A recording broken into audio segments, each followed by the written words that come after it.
அப்பூதி அடிகள். இரண்டாவதாக நாம் காணப்போகும் நாயன்மார் அப்பூதி அடிகள் என்ற பெரியவர் ஆவார். இவர் 7ஆம் நூற்றாண்டினுடைய நடுப்பகுதியிலே பிறந்தவர். இவருடைய ஊர் திங்களூர்.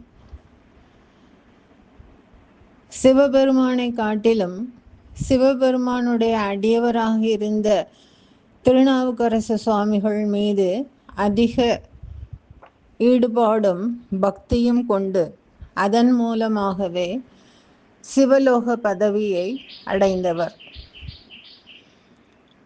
இவர் பிறந்த அந்த திங்களூரிலே மிக வசதியான குடும்பத்தில் பிறந்து வளர்ந்தவர்.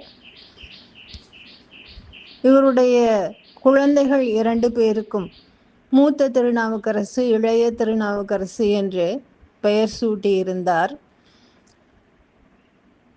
மேலும் குறிப்பாக இவர் செய்து வரக்கூடிய அனைத்து அறச்செயல்களுக்கும் திருநாவுக்கரசர் தண்ணீர் பந்தல், திருநாவுக்கரசர் அன்னச்சத்திரம், திருநாவுக்கரசர் உதவி மையம், என்னென்ன சமூக நலத்திட்டங்களை செய்தாரோ அனைத்தையும் திருநாவுக்கரசர் பேரிலேயே செய்து வந்தார். இன்று மனிதன் ஏதாவது ஒரே ஒரு நல்ல காரியம் செய்கின்றான் என்றால் உடனே தன்னுடைய பெயரை முன்னிலைப்படுத்தி பெரிதாக காட்டிக்கொள்கின்றான். அப்படி இல்லாத பெரிய மனநிலை உடையவராக அப்பூதியடிகள் இருந்திருக்கின்றார். நாவுக்கரசரை அவர் கண்களால் கண்டதே இல்லை. அவருடைய பெருமைகளை கேட்டதை வைத்தே தங்களுடைய குல தெய்வமாகவே போற்றி வந்தார். அவரும் அவர் மனைவியும் அவர் பிள்ளைகளும் எல்லோருமே நாவுக்கரசர் மீது அளவு கடந்த பக்தி கொண்டவர்களாக இருந்தார்கள். அப்படி இருக்கின்ற சமயத்திலே ஒரு நாள் நாவுக்கரசர் அந்த திங்களூருக்கு வருகின்றார். பல தலங்களுக்கும் யாத்திரையாக செல்லும் பொழுது இந்த திங்களூரை கடந்து செல்ல வேண்டிய நிலை வருகின்றது. எங்கு திரும்பினாலும் நாவுக்கரசர் நாவுக்கரசர் என்ற பெயரை பார்த்துவிட்டு அந்த ஊர் மக்களிடத்துல கேட்கின்றார், இது யார் நாவுக்கரசர் என்பவர் இத்தனை நற்காரியங்களை செய்து வருகின்றாரே என்று வினவுகின்றார். அப்போ அந்த மக்கள் சொல்கின்றார்கள், இல்லை இல்லை, எங்களுடைய இந்த திங்களூரிலே தலைமை செல்வந்தராக நல்ல வசதி படைத்தவராக இருக்கக்கூடியவர் அப்பூதியடிகள். அவர் நாவுக்கரசர் மீது கொண்ட அளவிட முடியாத அன்பு பக்தி இவற்றின் காரணமாக அவர் பெயரிலேயே அனைத்து நற்காரியங்களையும் செய்து வருகின்றார் என்று சொல்லுகின்றார். அப்போ அதை கேட்ட நாவுக்கரசருக்கு எப்படியாவது அந்த அப்பூதியடிகளை நாம் பார்த்துவிட்டு தான் செல்ல வேண்டும் என்று விசாரித்து அவர்களுடைய வீட்டு திண்ணையில் வந்து அமர்கின்றார். அப்போ அப்பூதியடிகள் வெளியே வேலையாக சென்று இருக்கின்றார். அவருடைய மனைவி வந்து பிள்ளைகள் பள்ளி சென்றிருக்கின்றார்கள். கணவர் இன்னும் சற்று நேரத்திலே வந்து விடுவார். தங்களுக்கு நான் உணவு தயார் செய்கின்றேன் என்று சொல்லி உள்ளே சென்று விடுகின்றார். அந்த சமயத்தில் அப்பூதியடிகள் உள்ளே வருகின்றார். எல்லா விவரங்களையும் கேட்டு தெரிந்து கொள்கின்றார். அப்பொழுதும் கூட தான் நாவுக்கரசர் என்பதை நாவுக்கரசு சுவாமிகள் சொல்லவில்லை. வந்திருக்கின்ற சிவன் அடியவருக்காக நாம் எல்லாம் செய்கின்றோம் என்று ஓடி ஓடி வேலை பார்க்கின்றார்கள்.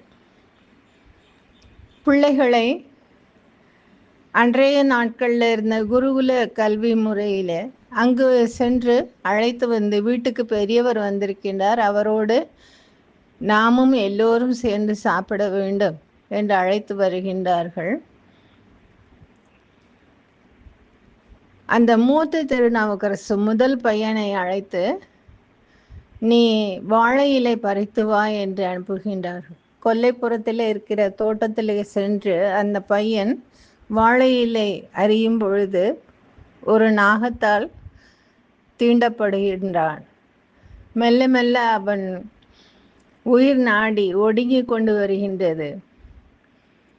எப்படியாவது அம்மாவிடத்தில் போய் இதை கொடுத்து விட்டு நம்முடைய நிலையை சொல்லிவிட வேண்டும் என்று அந்த இக்கட்டான ஒரு உயிர் பிரியும் சமயத்தில் கூட அவன் திருநாவுக்கரசு சுவாமிகளை நினைத்து கொண்டே வருகின்றான். அம்மாவிடத்தில் இலையை கொடுத்து, இந்த மாதிரியாக நடந்து விட்டது, இந்த நிகழ்ச்சியாலே பெரியவர் உணவருந்துவது தடைப்பட்டு விட வேண்டாம் என்று சொல்லி மயங்கி அப்படியே விழுந்து விடுகின்றான். இளைய திருநாவுக்கரசு, அப்பூதியடிகள் 3 பேரும் உட்கார்ந்திருக்கின்றார்கள். அப்போ திருநாவுக்கரசு சுவாமிகள் மூத்த பையனை எங்கே என்று கேட்கின்றார். இப்பொழுது அவன் இங்கு உதவான் என்று அப்பூதியடிகள் பதில் சொல்லுகின்றார். மீண்டும் மீண்டும் கேட்டு அவனுக்கு நிகழ்ந்ததை தெரிந்து கொள்கின்றார் நாவுக்கரசு சுவாமிகள். அந்த திங்களூரிலே இருக்கின்ற சிவபெருமான் கோயிலுக்கு முன்னாலே அவனை படுக்க வைத்து பதிகம் பாடுகின்றார். எந்த நாகம் அவனை தீண்டியதோ அது வந்து தன் விஷத்தை மீண்டும் எடுத்து அவனுக்கு உயிர் கொடுத்து விட்டு ஒன்றும் யாரையும் எதுவும் செய்யாமல் மறைந்து விடுகின்றது. அப்பொழுதுதான் அப்பூதியடிகள் சொல்லுகின்றார், நீங்கள் தான் திருநாவுக்கரசு சுவாமிகளா? நாவுக்கு அரசராக இருக்கின்ற பெரியவர் என்று கேள்விப்பட்டிருக்கின்றோம். உங்களுடைய சிறப்புகளை எல்லாம் காதார கேட்டிருக்கின்றோம் என்று கண்குளிர கண்டு மகிழ்கின்றோம். உங்களுடைய பதிகத்திற்காக இறைவனே இறந்துபட்ட மகனை மீண்டும் உயிர்ப்பிக்க செய்வான் என்றால் உங்களுடைய தமிழுக்கு எத்தனை ஆற்றல் இருக்கின்றது. அந்த தமிழை உங்களுக்கு அளித்த சிவபெருமான் எவ்வளவு பெரிய கடவுளாக இருக்க வேண்டும். எப்படியாக இருந்தாலும் கற்றுணை பூட்டியோர் கடலில் பாய்ச்சினும் நற்றுணையாவது நமச்சிவாயவே என்று நீங்கள் கூறினீர்கள்.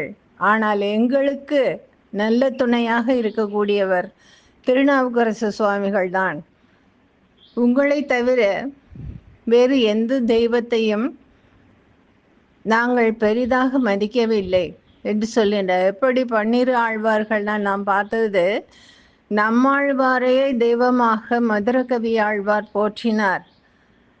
தேவு மற்ற அறியேன் என்று அவர் சொன்னார் என்றெல்லாம் பார்த்தோம். அதுபோல எங்களுக்கு சிவபெருமானும் வேண்டாம், வேறு எந்த தெய்வங்களையும் நாங்கள் முதன்மையாக வைத்து போற்றவில்லை. திருநாவுக்கரசு சுவாமிகளை மட்டுமே நாங்கள் தெய்வமாக எண்ணி துதித்து வருகின்றோம். எங்களுடைய குல தெய்வமாகிய நாவுக்கரசர் என்னுடைய மூத்த மகனாகிய மூத்த திருநாவுக்கரசருக்கு உயிர் அளித்து அருள் செய்திருக்கின்றார் என்று பெருமைப்பட்டு வீடு திரும்புகின்றார்கள். அதன் பின்னாலே அனைவரும் உணவருந்தி தன்னுடைய தல யாத்திரையை தொடர்ந்து திருநாவுக்கரசு சுவாமிகள் மேற்கொண்டு சென்று விடுகின்றார் என்று பார்க்கின்றோம். இந்த அப்பூதியடிகள் வரலாற்றில் நாம் முக்கியமாக கவனிக்க வேண்டிய 2 செய்திகள். நாம் எதை செய்தாலும் நம்மை முன்னிறுத்தி செய்வது மிகப்பெரிய தவறு. இறைவனை முன்னிறுத்தி செய்ய வேண்டும், அல்லது இறை அடியவர்களை முன்னிறுத்தி செய்ய வேண்டும். நான் தான் என்றால் அங்கு தற்பெருமையும் ஆணவமும் அகங்காரமும் வளருவதற்கு தான் நாம் இடம் தருகின்றோமே தவிர நாம் செய்கின்ற நல்ல தர்ம காரியத்தால் எந்தவித பலனும் வந்து வாய்க்கப் போவது இல்லை. இரண்டாவது, இறைவனை பெருமைப்படுத்துவதை காட்டிலும் இறை அடியவர்களை, உயர்ந்தவர்கள், பெரியவர்கள், அவர்களுக்கு முதல் வணக்கத்தை நாம் தெரிவிக்க வேண்டும் என்ற மனநிலை, இந்த இரண்டும் ஒருவருக்கு இருந்தால், பணிவும் அடக்கமும் தன்னை முன்னிறுத்தி கொள்ளாத மனநிலையும் இருந்தால் நிச்சயமாக அவர் சிவலோக பதவி அடைவார் என்பதற்கு அப்பூதியடிகளுடைய வரலாறு சிறந்த சாட்சியாக விளங்குகின்றது. சேக்கிழாருடைய பெரிய புராணத்தின்படி அப்பூதியடிகள் தன்னுடைய வாழ்நாள் முழுக்க இறை தொண்டு செய்து இறுதியாக சாரூப நிலை, சாரூபம்ன்றது இறைவனை போன்ற ரூபம் உடையவர். சைவத்திலே 4 வகை சொல்லுகின்றார்கள்: சாயுஜ்யம், சாலோகம், சாமீபியம், சாலோகம் என்று. சாலோகம்ன்றது இறைவனுடைய லோகத்திலே சேர்வது. சாயுஜ்ய முக்தி இறைவனோடு இரண்டரை கலந்த நிலை. சாரூபம் இறைவனுடைய ரூபத்தை பெறுவது. சாமீபியம் அவனுக்கு சமீபத்தில், மிக அருகில், அணுக்க தொண்டராக இருப்பது.